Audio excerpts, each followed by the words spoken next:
കരുവന്നൂർ കേസിൽ ഏറ്റുമുട്ടൽ തുടർന്ന് ഇഡിയും ക്രൈംബ്രാഞ്ചും.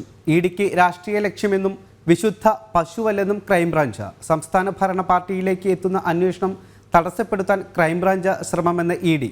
കരുവന്നൂർ കേസിൽ ഇഡി പിടിച്ചെടുത്ത രേഖകൾ ആവശ്യപ്പെട്ടുള്ള ക്രൈംബ്രാഞ്ച് ഹർജിയിലെ വാദത്തിന് ഇടെയായിരുന്നു വാക്പോര്. കേസിൽ തുടർവാദം ഈ മാസം 21 മാറ്റി. കരുവന്നൂർ സഹകരണ ബാങ്കിൽ നിന്ന് പിടിച്ചെടുത്ത രേഖകൾ ക്രൈംബ്രാഞ്ചിന് കൈമാറാനാകില്ലെന്ന വാദത്തിൽ ഇഡി ഉറച്ചു നിൽക്കുമ്പോൾ അന്വേഷണ സംഘത്തിനെതിരെ രൂക്ഷ വിമർശനമാണ് ക്രൈംബ്രാഞ്ച് ഉയർത്തുന്നത്.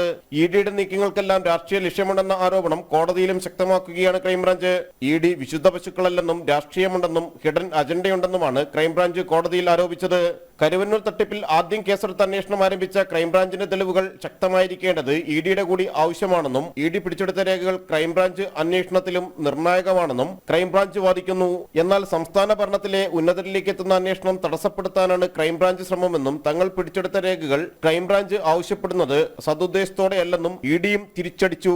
കരുവന്നൂർ സഹകരണ ബാങ്ക് തട്ടിപ്പിൽ കൂടുതൽ CPM നേതാക്കളെ ചോദ്യം ചെയ്യാനിരിക്കെയായിരുന്നു ഇഡിയുടെ അന്വേഷണ രേഖകൾ ആവശ്യപ്പെട്ട് ക്രൈംബ്രാഞ്ച് കലൂർ PMLA കോടതിയെ സമീപിച്ചത്.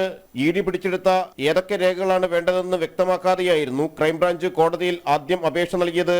കരുവന്നൂർ ബാങ്കിൽ നിന്ന് വായ്പയെടുത്ത 124 പേരുടെ വിവരങ്ങളാണ് ഇഡി ശേഖരിക്കുകയും പകർപ്പുകൾ ബാങ്കിന് നൽകിയ ശേഷം ലോൺ രേഖകൾ പിടിച്ചെടുക്കുകയും ചെയ്തത്. ഇഡിക്ക് മുമ്പ് കേസ് അന്വേഷിച്ചിരുന്ന ക്രൈംബ്രാഞ്ച് ബാങ്കിൽ നിന്ന് 96 രേഖകൾ എടുത്തുകൊണ്ടുപോയിരുന്നു. എന്നാൽ പകർപ്പുകളൊന്നും കൈമാറിയിരുന്നില്ല. ജനം, കൊച്ചി.